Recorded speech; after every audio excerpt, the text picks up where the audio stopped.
ಎಕರೆ ಸ್ಮಶಾನ ಜಾಗವನ್ನು ಕೂಡ ಇವ್ರ ಕುಟುಂಬಕ್ಕೆ ಸುಳ್ಳು ದಾಖಲೆಗಳನ್ನ ಸೃಷ್ಟಿ ಮಾಡಿ ಇವ್ರ ಕುಟುಂಬಕ್ಕೆ ಮಾಡ್ಕೊಳ್ತಾ ಇದ್ದಾರೆ. ಜೊತೆಗೆ ಇತ್ತೀಚೆಗೆ ನಮ್ಮ ಕ್ಷೇತ್ರದಲ್ಲಿ ಕಂದಾಯ ಸಚಿವರಾಗಿ ಇದುವರೆಗಾಗಿ ಯಾವುದೇ ಥರದ ಜವಾಬ್ದಾರಿಯುತವಾದ ಕೆಲಸವನ್ನು ಕೂಡ ಮಾಡ್ತಾ ಇಲ್ಲ. ಹಾಗಾಗಿ ಅವ್ರ ವಿರುದ್ಧವಾಗಿ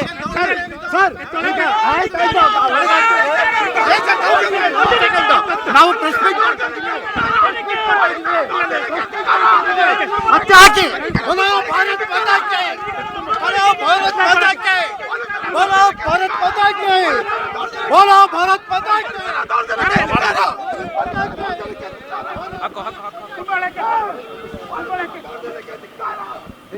ಯಾರು ಪರ್ಮಿಷನ್ ತಗೊಂಡು ಇಟ್ಕೊಳ್ಳೋ ಇಲ್ಲಿ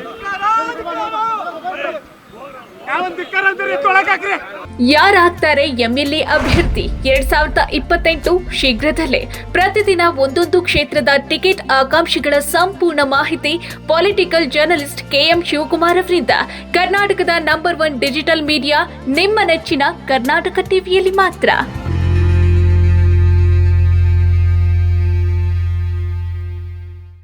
ನೀವು ಸಣ್ಣ ಆಗ್ಬೇಕಲ್ವಾ? ಅದು ಒಂದು ಉತ್ತಮ ಆಹಾರದಿಂದ ಸಣ್ಣ ಆಗ್ಬೇಕಲ್ವಾ? ಪ್ರತಿದಿನ ನಮ್ಮ ಜೀನಿ ಸ್ಲಿಮ್ನ ಯೂಸ್ ಮಾಡಿ ಯಾವುದೇ ಸೈಡ್ ಎಫೆಕ್ಟ್ ಇಲ್ದಂಗೆ ನೀವು ಸಣ್ಣ ಆಗ್ತೀರಾ.